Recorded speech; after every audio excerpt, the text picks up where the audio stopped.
Cool. Cool. So let's So go on ahead and show you guys what our top standings are going to look like here. And we have some fun things going on. We have, of course, I think it's Patrick versus Jake here, and this is going to be a really fun match. yeah, this will be an interesting one because Jake, as we've seen, being on Steel, has decent options to deal with a lot of Patrick's characters. In that Patrick has very very small willpower, very small strength characters, but we've seen him be able to aggro out people and just get right underneath them. And I wonder if he'll be able to do the same to Jake, or if he's gonna have to try and like grind him out a little bit more with like the kits and all that kind of stuff. Yeah, we're going to have to see what happens here, because this has definitely been a very fun match, as we've been going through, seeing these top eights, and these are two people we haven't seen at our finals before, I don't believe. I don't think No, I've seen them anywhere in our quarterfinals or semifinals or even the finals here, so this is going to be a really cool seeing these fresh faces here, at this final table here, and it's going I'm to be a not. lot great. I'm not familiar with these two names either, so I'm not sure if they're locals or not. I think they're from out of store. Now, I know I've met Jake before, Okay, all at right, multiple stores. I think if he's been here maybe once or twice. I've okay, seen him at Set Champs here. He's okay. been a couple times. But Patrick, I have not met before, so this is the first time I've seen Patrick. And lovely guy, lovely player, Yeah, I'm hoping and they can very come back skilled. for Yeah, more. Hope on definitely. Wednesdays they join our local league. I think one of the things that our store has is our local league is pretty big. We routinely get 30 players for a league night, just about, and it's actually astonishing how many players we get every single week. We're very fortunate to be um to have such a great community. It allows us to do what we do here. We really want to do way more events, do way more streams. Yeah. Um, I know not only myself, but some of the other people that are helping us with this event. I would love to see myself even do commentary for bigger events. Um, yeah, I am super excited. I'm so happy that this has gone so well, um, and hasn't had any hiccups. Yeah, no, so far it's been pretty good. It's been smooth. It's been great. I'm excited to see where this goes and some fun things that we have planned. Even as an Ink Archive in general, there's a lot of really cool things that we're going to be doing for future videos, future live streams, because we have some really cool some like set champs. We've got some really cool things for coming up for set rotation coming in because we'll be doing that. And then there's also like the whole new world card that's coming out for the promo that they're doing that special event for. So we might be able to do some of that. So you might see some those events coming down. So keep an eye on those. Make sure you guys click that subscribe button and the bell icon to get notified of videos just like this one, and notified of those videos as well when they come out. And then go follow us on our social media. We have Instagram, Facebook, Twitter, and go follow those and see what we've been up to because we travel around. Go do some judging because we do judge some events. So you might see us some at those DLCs because we've been at some last year. We were, I know I was at, I believe, 4 events last year. I was at 3 DLCs and the Nationals. Yeah. And I believe you were at 2 and the Nationals as Yeah, well. I was one of the only judges that I did Atlanta, and then I did Seattle with no other DLCs between, and it was interesting to see they had changed a lot of how the DLCs had worked. So we'll have to see how this next DLC season goes. I know it's been a little bit of a rocky start for DLC, but I'm hoping that as we get into the DLC season, that things start to shape up and people really enjoy what we have going, especially with them announcing the CCQs. I know that some people are a little like not happy with how many events we have in NA, but um, I'm hoping that the CCQs can really take their place and say, hey, if you really want to compete, go to the CCQ. They're probably closer. There's way more of them. Oh yeah. I'm hoping that people really stand out, come out for those. The nice thing is we have some third-party events that are not ran exactly from Disney Lorcana, but they are going to be kind of like sponsored from it, which is going to be great to see. Yeah, yeah. As they branch out because we know we didn't get a lot of DLC events coming down. But that's perfectly fine because we've got some more events across the U.S., across the world, which is great. So those are gonna be fun, and we'll try to take a look at those as well if we Yeah, can. I really like the community that is built, and I choose to stand by the community as a whole. That is what I love about this game. And no matter what happens to the organized play or anything, I choose to stand by. Hey, um, I think the community is strong enough to withstand some of this, and I know some people are like, "Oh, season 3." I choose to believe that this community can withstand until that's what it takes. Oh yeah, I mean we've sucked so far already. I think we can keep sticking Yeah, around for another one. Just like we are going to be sticking around for this next game here. Our finals is up here. We have Patrick versus Jake, and they seem like they are getting ready for this game, and we are tuning in to see this. And they are already starting their altars. And I'm ready for this game. This is going to be a fantastic and fun game. yeah. So I know that commentators are supposed to be unbiased, but who are you rooting for? Who am I rooting for? I don't know. I really like Amethyst Steel. I really like the deck. It's one of my second. It's my second favorite ink pairing that I've seen so far. So I kind of like that deck. Now, however, Amethyst Emerald is been a very cool deck to see today. Yeah, I mean, we've seen Patrick play this from the beginning here, and it looked really fun. I'm yeah. gonna have to admit. I mean, I don't know if I can root for just one, but man, these Oh decks yeah, are don't really get me great. wrong. I'm I rooting for loving both, these.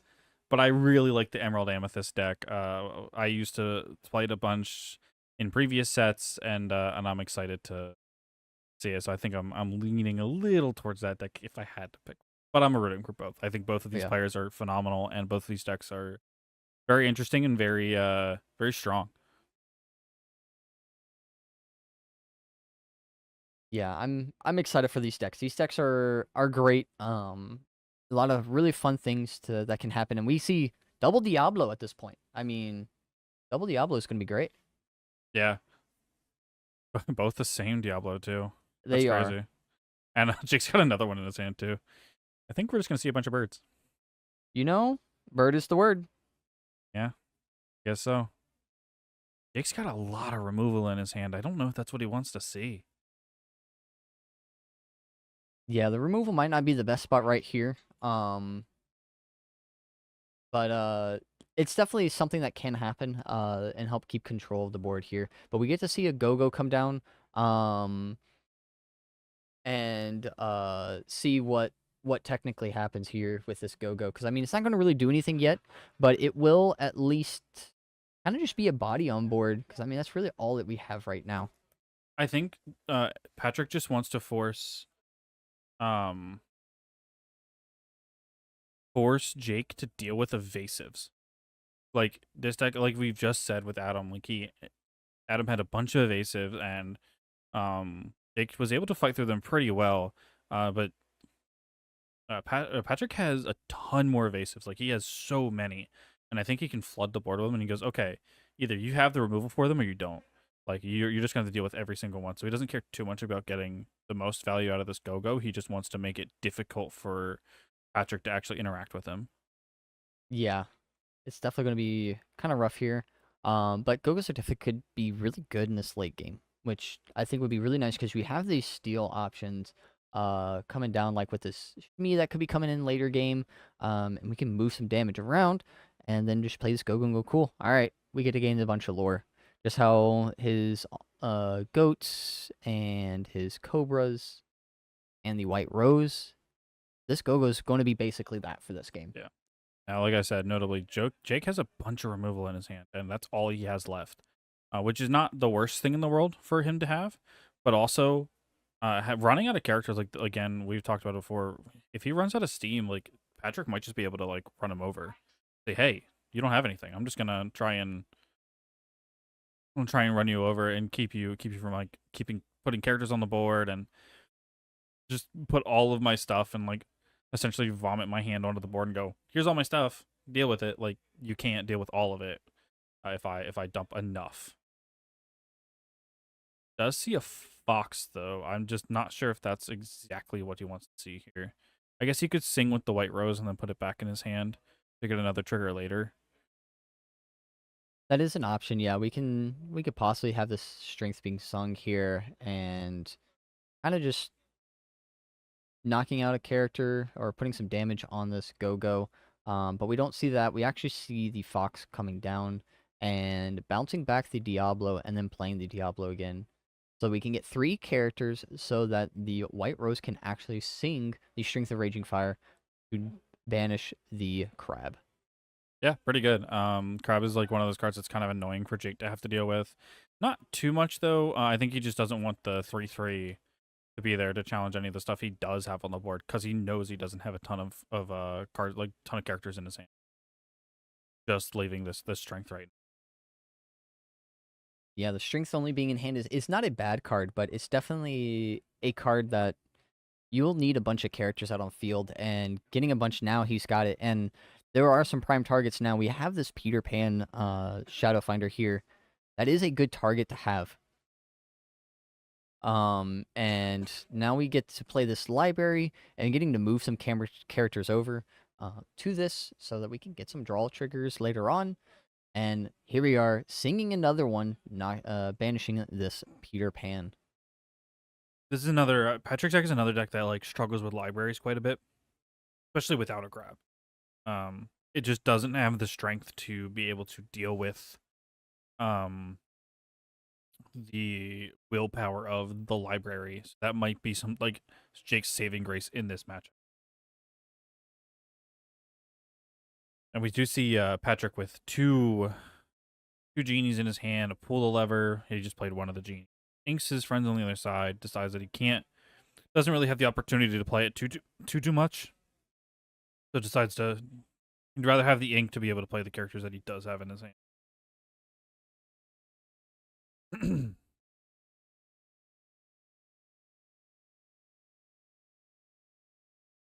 Yeah, we're gaining some lore here, slowly going up here, and we have this location that is going to be gaining us lore over time, and potentially drawing us some cards. And we get to see another library come down, and we're going to move now the White Rose to the other one. So now we get to see 2 libraries, one having a Diablo at it, and the other one having a White Rose. And then we are sitting at 12 lore at this point. I think Jake is just the top deck king. I mean, just about at this point, yeah. I mean, think, he's been sitting with no cards in his hand and pretty much almost top decking everything he needs. yeah, it's been pretty crazy. So I don't think Patrick is inherently out of it. Even though I know Jake is at 12, um, Patrick does have the opportunity to hopefully get back into this game with something like Crab or wrong lever to hopefully like get rid of a Fox or something. But these libraries are proving to be a little too tough.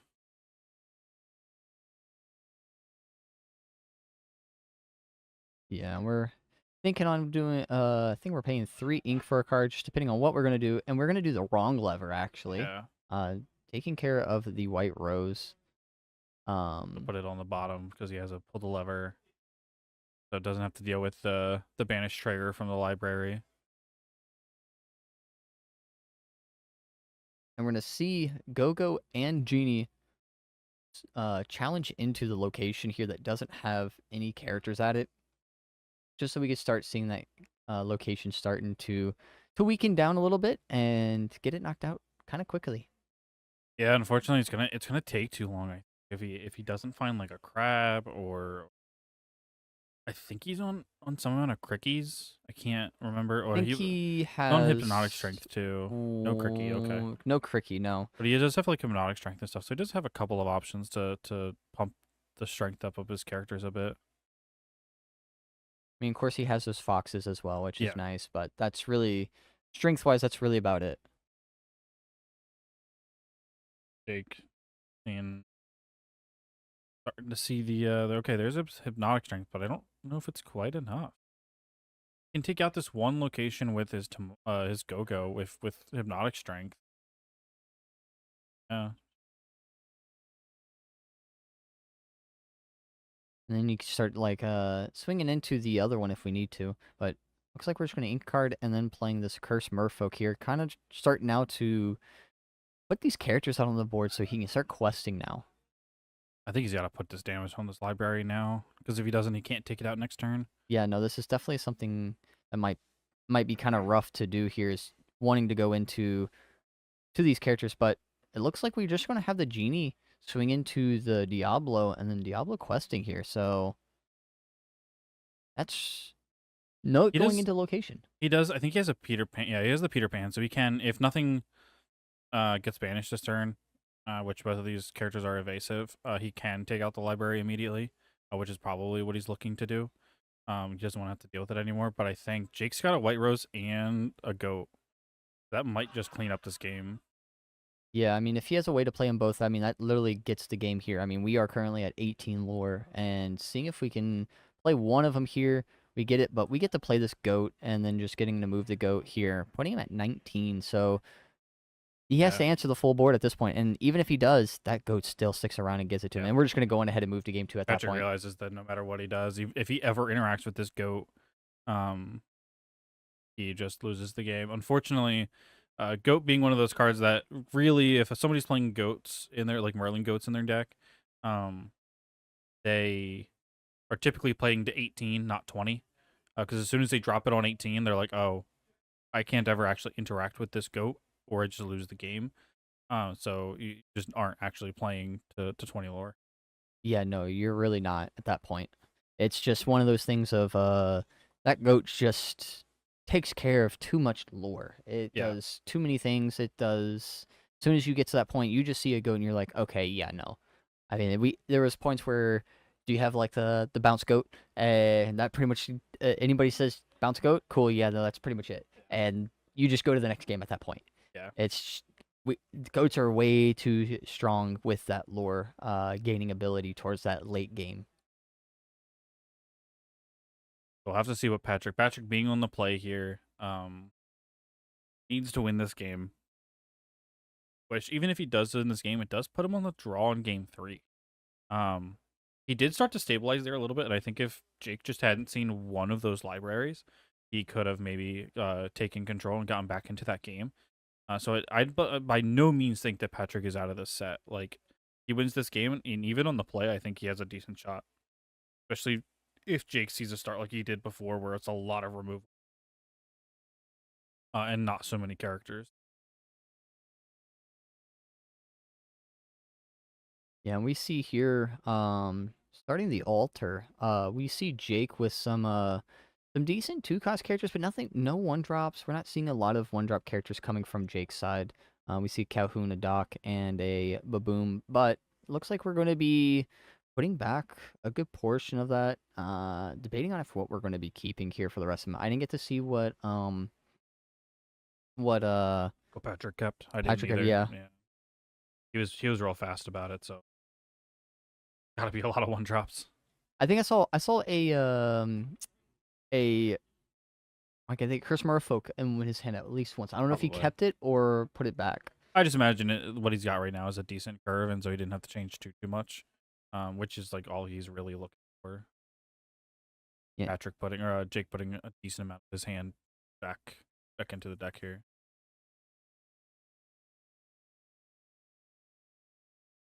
Yeah, and Jake getting some cards here. It looked like he got a Diablo 1-drop and a couple other cards as well to kind of help him in that early game here. And it looks like he pulled a lot of good stuff here. And we can see Patrick, he had a kick in hand, so he can kind of take care of some of those cards here.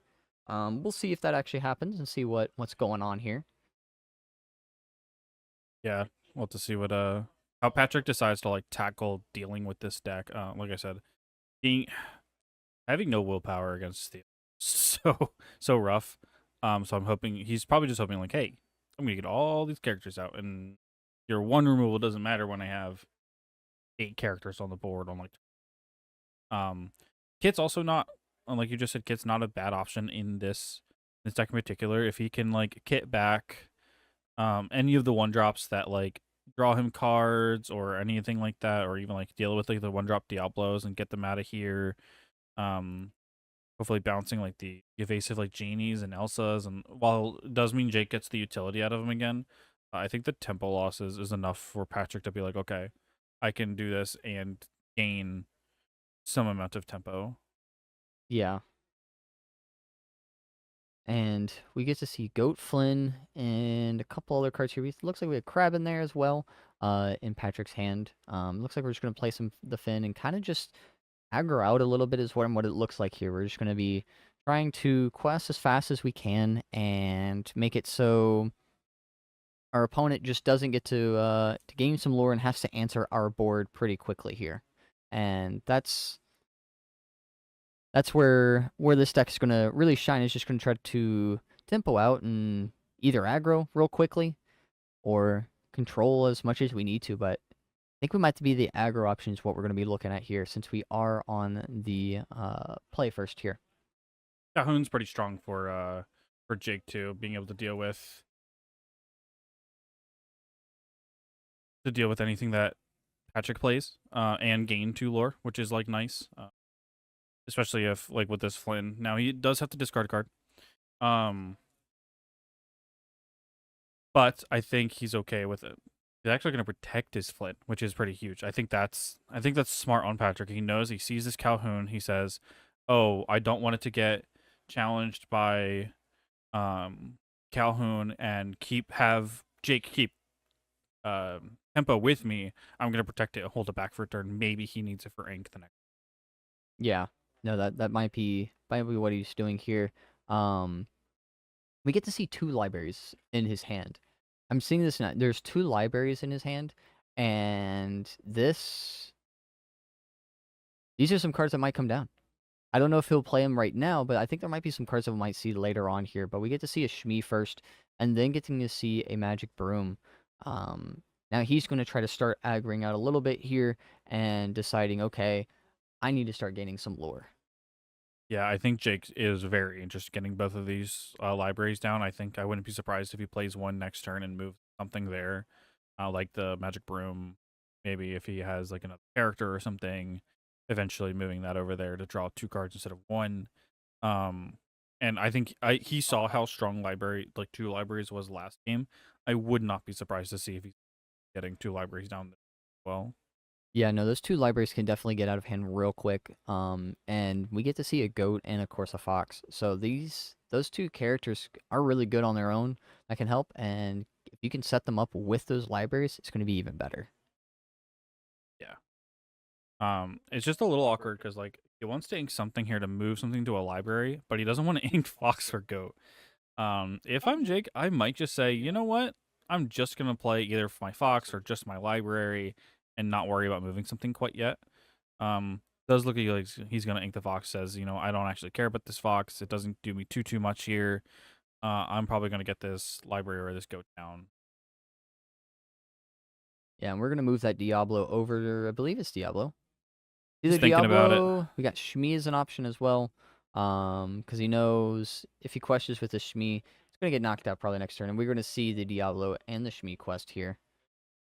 Yeah, I don't blame him. He knows that Smee is like a pretty high value target for Patrick to want to deal with. So if Patrick does want to deal with it, he's gonna have to give him a card for it. Um, Yeah, and this Shmi, yep, there you go. I was going to say the Shmi should have 1 damage on it now. But we got it there. Looks like Patrick does have a way to take out this library because he has the Elsa, and then everything else can actually challenge into it to take it out if he wants it. And he also has this Oh, he has the crab, crab. really. Yeah, okay. Use both of these to take out the library. Pretty smart. You can use this genie to take out Smee. Yeah. Take it out, survive a Nice. little bit, and then potentially bounce it back next turn. And he still has the Elsa if he really wants to have to deal with the second library that comes down. Yeah, he'll still have that, which is good. So he has a lot of really good answers here. Because what's really cool is if we get this Calhoun to challenge into a character, which I think the only one we can challenge into is going to be the Fox, though. Or not, yeah, the Fox, and it's going to knock out the Calhoun. But this Crab could even give him some more strength to certain things. And now we see, of course, Calhoun moving to the library and challenging the Fox, gaining some lore and drawing a card is great. Genie and Cobra, and he's got this. He's still got this goat in his. Not anymore. No more goat. He inked Yeah, a no goat. more goat. But he does have the. He's gonna move the magic room over here. Unfortunately, I think he's gonna lose this other library too. He has like just enough if he plays the Elsa. Yeah, Yeah, just enough. just enough. Yep. Just Just doing the math in barely. my head there. So if he really wants to, unless he has found anything else, he can take it out, and I think um he's pretty incentivized to try and get rid of it right now. While he's got two characters that want to get banished to draw cards, and so I think he's like, okay, I just need to take it out, get rid of it now, not like actually deal with it.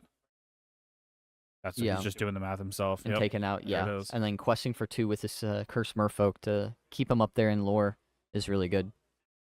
Yeah, I think this is a turning point for Patrick here. If he can keep this board state and like stay ahead, he's doing pretty good. Jake does have Cobra and a genie.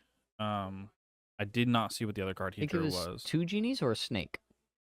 I can't remember what it flashed by, but it might be. I know it looks inkable. Might be a Maybe? snake. If it's another genie, it's kind of a problem. If it's not, then I don't think I Patrick think is it's a too worried cobra. about it.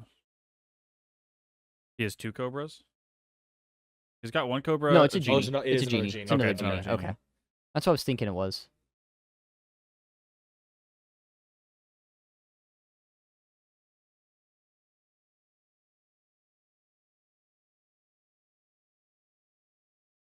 We're seeing turn box follow. We've seen every bird and everything that can cantrip and draw cards. I did see in the chat that Adam did message us, and I do really appreciate the kind words. Adam, thank you. You did awesome. Really showing us the masterclass of Blurple, so we appreciate it. Yeah, Adam did great. Congratulations on being in the top 4 here. It was a great job seeing you play the deck here, and can't wait to see you play even more in the future and seeing what you can come up with Blurple, because Blurple is definitely your favorite deck. I know that for sure. And I'm curious to see what we got going on in the future with what you've learned here and what's coming up with the next sets. Patrick's just really putting the pressure on with these Flins. Yeah. Patrick is definitely got control of this board at this point. Being able to play these aggressive characters down and being able to keep them really and just questing out, going to 11. I mean, the lore is definitely really close. I mean, it's 10 to 11, but even with that, it seems like Patrick, if he can keep these characters on board, he's going to be taking it. Yeah, I think right now Patrick actually has exactly 20 for next turn if Jake doesn't do anything to his characters. I don't expect that to happen, but he does have to interact with the board state. He can't just not do anything. Funny thing is I don't think he can, unless if he's going to be sending in the genies, the genie and the followers into the crab is the only thing that really can be knocked out I right think now. he's got a strength in his hand. He does have it looks like a strength, yeah. He does have one bit of removal, but like you said, it's not a lot. He can either take down the Pegasus, or he can take down the genie with his own genie. And then he's got this strength in his hand, but not much more. He could be playing this. He does have this broom. He could play the broom and puts more characters on board so that he can play this strength and even knock out the crab, knock out one of these flins, or even just put the 1 damage on the genie, because the genie does have 3 damage on it. So that could be an option as well. I think he would be pretty hard pressed to not choose one of these flins. With the strength, try to keep him off as much lore as possible. Even though like crab and stuff is scary, I think Flynn is a lot scarier in this.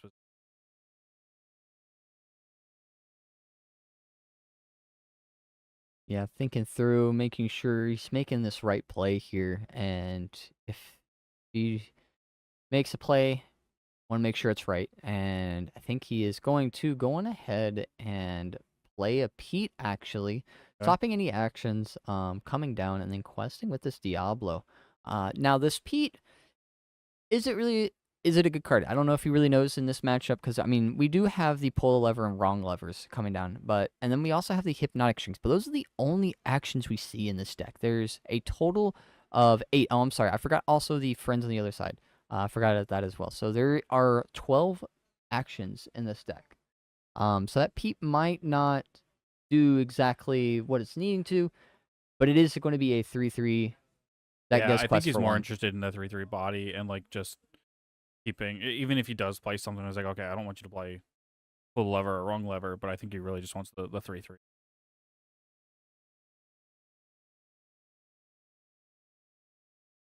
Putting up Patrick question for a bunch here. I think he's at 18 right now.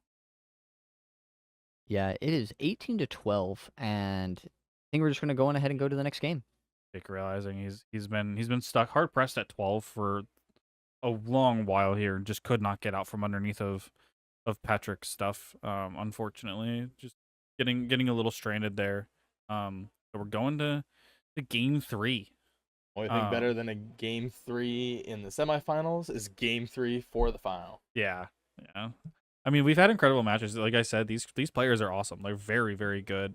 They're very smart. They know what risks they need to take. They know how to minimize risks, which is huge when you play any kind of TCG, especially Lorcana. Um, so I think these players have shown a really really good job of like, hey, we know what we're doing. This is why we're at the top table. We're not here by chance. Yeah, no, I mean these players definitely have shown off their skills with these decks, with these ink pairings, and these ink pairings have been a lot of fun to see. They've been very powerful, very strong, and these players definitely have shown how these inks Yeah, are done. I mean, these decks have done very well, and they've made it to this point so far, so it's been great. even all day though. These are like pretty typical. Um, typical color pairings over the day, but they've all been like interesting takes on them or like slightly different variations, like the Steel Song we saw earlier or the Ruby Amethyst that we saw earlier that was a bunch of Maleficents.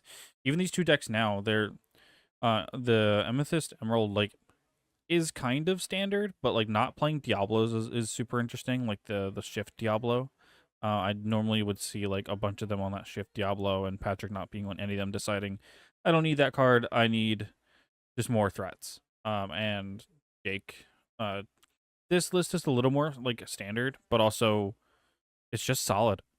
And like, it's not a deck that always makes top cut, just because sometimes it just gets it. Like we said, if it runs out of cards and it loses steam, and it does that one too many games, and it doesn't make top cut. So, really good on Jake to keep be mindful of like what he needs to stay in a game. Yeah, no, definitely. I mean, the biggest thing that's really different about this deck is the baboons. I mean, you've been seeing people play like one, maybe two copies, but he is playing three copies of it, Yeah. which is definitely a card that does favor in the aggro matches against like the Amber Steel, and even in the Emerald Amethyst deck has been one of those as well, because there's a lot of like those weaker characters that have low willpower, and making sure that they take care of those characters and knocking them out, they don't stick around too long. Yeah, I think like a lot of it was he didn't want to deal with the evasive Diablo, and then also just concurrently, hey, I don't want to deal with any evasive that doesn't have more than um 2 willpower. That's not Genie. And in case, which case I have my own Genie stuff, and I'll fight like the genie battle. Yeah, those genie battles are gonna be easy, but oh man, we see three docks in his This hand, this opening man hand here. is like the master of the dock. Just Wow. always has so many. He either has none or all of them. Yeah. I mean, we see three docks, a Calhoun and a Shmi and a Diablo here. Uh, that is a very interesting hand. I don't know what we can do. We have only two inkable cards here. Only two inkable. That's the Yeah, only problem. Do we just play this dock, or do we play dock next turn and hope for the best? I think he's got to hold on to some of them for just a little bit. He might just play a couple of them and say, "Hey, I'm gonna get a couple of these out," and then on the last one actually use the dock trigger so that he gets a couple bodies on the board. But he also just may say, "I don't care that much. I'm just gonna ink the Diablo next turn and dump the rest of it because he knows these are all the same and they don't matter." Yeah, I mean, we getting this Calhoun down, so it just makes Patrick go, okay, cool. I probably don't want to exert any characters for a little bit, and kind of just that thread of like, all right, big character, I can gain lore if you decide to exert your characters, and that's really it. Yeah. Patrick's gonna have to find his evasive characters to kind of dodge Calhoun here. Now, notably too, Patrick could decide to play a dock and use the broom trigger like he did earlier, and so he'll draw 3, so it won't be that bad. But he does have his white rose first that he can play, so he's done a pretty good job of, even though he has 3 docks in his hand, just being able to keep playing things on turns 1 through 3 here, which is pretty crucial for this game. Yeah, no, this is definitely a spot that is really big here. I mean, this white rose is nice, so just having a 3/3 body is really good. This is what I was saying. Patrick getting all of these evasives down, and Jake just can't do anything about them. So Patrick's really hoping that these stick around, that Jake doesn't find any of his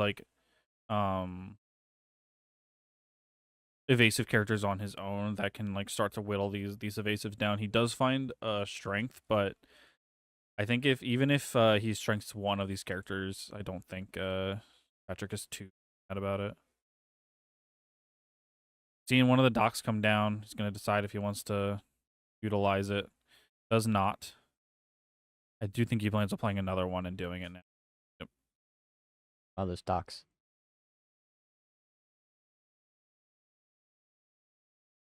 Get a bunch of these docks down, drawing some cards. He's got a fox, so he can reuse a dock next turn if he wants to too. We know he likes reusing docks from the foxes, and next turn he can actually play a fox and replay the dock with the fox. So that's pretty cool. So he'll be able to do that next turn if he the Chernavox followers.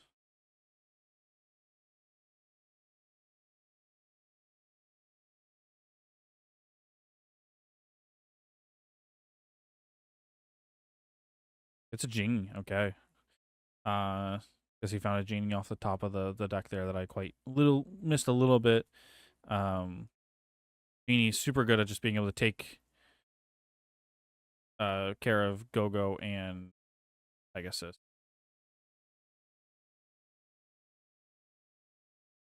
Yeah, we have some evasive characters, and these characters are Small. small. Yeah, they're small as They're small as the is the correct answer. And wow, they are going to be small. Genie just being able to take both of them if he really wants to, pretty easily without having to commit too much is really nice. Jake just has to be careful of this crab, oh, I don't want it to get bounced at my genie with Pegasus or something.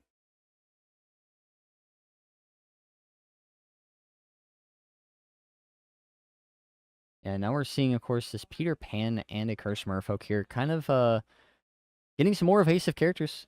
A little bit stronger. Not as much strong, but just a little bit extra willpower. And then this Curse Merfolk just gets a quest for a bunch. And hopefully gets to stick around a little bit longer.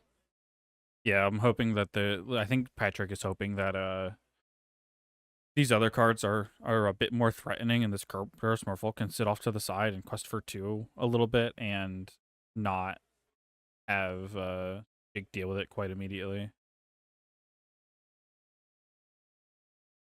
I think Jake will be pretty heads up on when Curse Merfolk does quest, though. I think he'll want to take it out with this Calhoun if it does.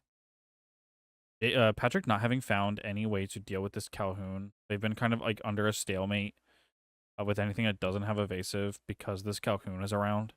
So the only thing that Patrick feels comfortable questing with are his evasive characters. And even then, there's this genie that he has to contend with. Yeah, this genie could definitely challenge into some of these characters, like any of your evasive characters. So you got this Go-Go, the Pegasus, and even this Robin, this Peter Pan. But the Peter Pan gets to survive a little bit.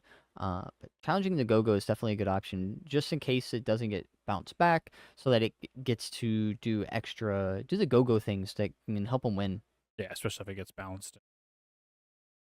He doesn't want to get got by a bunch of Go-Go triggers or Go-Go giving him 10 lore in a turn or something.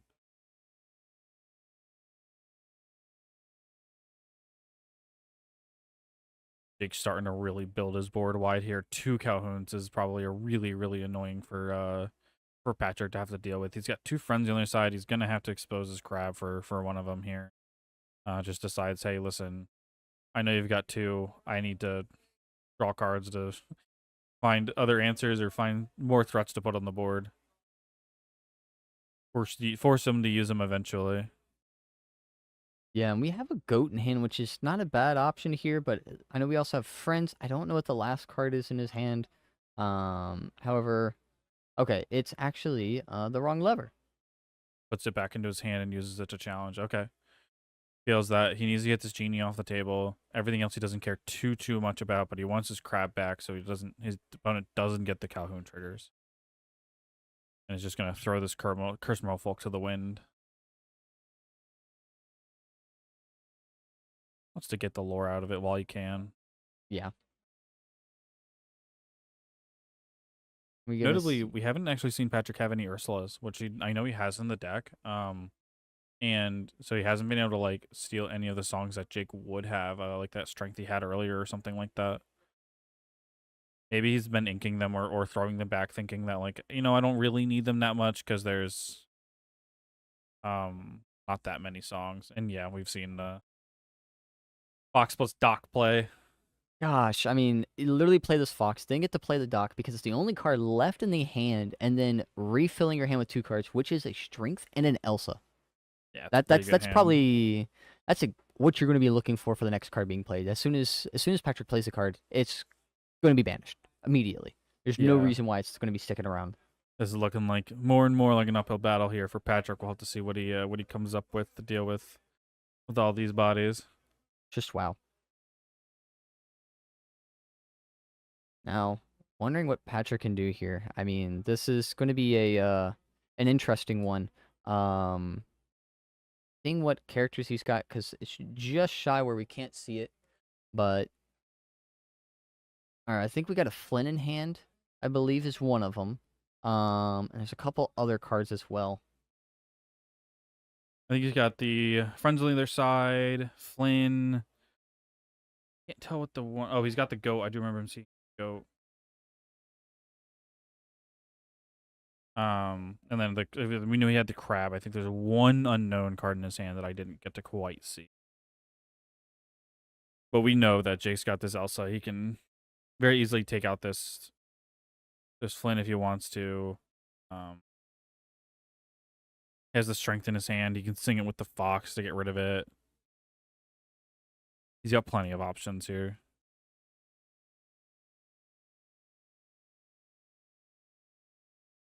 And we're just going to have Fox sing some songs and then challenging into this Flynn here with the Calhoun. And looks like we're just going to start questing, and looks like Jake's in this leading seat here. Yeah, he's definitely in the driver's seat here. He definitely has full control. I'm not sure exactly what else Patrick is looking at here. Genie's not a bad start, though. And it looks like that's it. Yeah, looks like it's it. Patrick realizes he doesn't have any outs. So our winner for the Reign of Jafar set champs here at House Rules Gaming will be Jake with Amethyst Steel. That is fantastic. Yeah, I don't think it's a color combination that has won this event yet. No, I don't think I've seen that deck yet. It's been a great one. Seeing this deck come to here and actually winning the set champs. I mean, this has been one of my favorite decks, like I've been saying. It's the one I was looking forward to seeing, and he did it well. He pulled it off. He did a great job. And okay, so I'm how ready for it. likely are you to copy that deck list for the next weekly? I don't know if I'm gonna do that. I'm not gonna do that. I probably won't. I don't know if I like the babooms, but the babooms are really good. I just don't know if I like them. Solid. I do quite like them, especially in this kind of event. Maybe like locals or whatever, but for this event, I definitely like. Yeah, babooms. babooms are definitely great. So, I think we're gonna try to interview with the winner here. Is that what we're trying to do here? We're trying to get the winner over here. Okay. So He's gonna be over in just a minute here. yeah, for we're us. finishing cleaning up, making sure everything is good, and right over in half a second, I think. oh yeah, packing up his things. But no, that was definitely. This has been a really fun match here, and it has been a great thing going on. Yeah. Now I think we have our winner here. Yeah. I'm gonna step up and we're gonna see exactly how this is. Yeah. So fantastic. Come on down, Jake.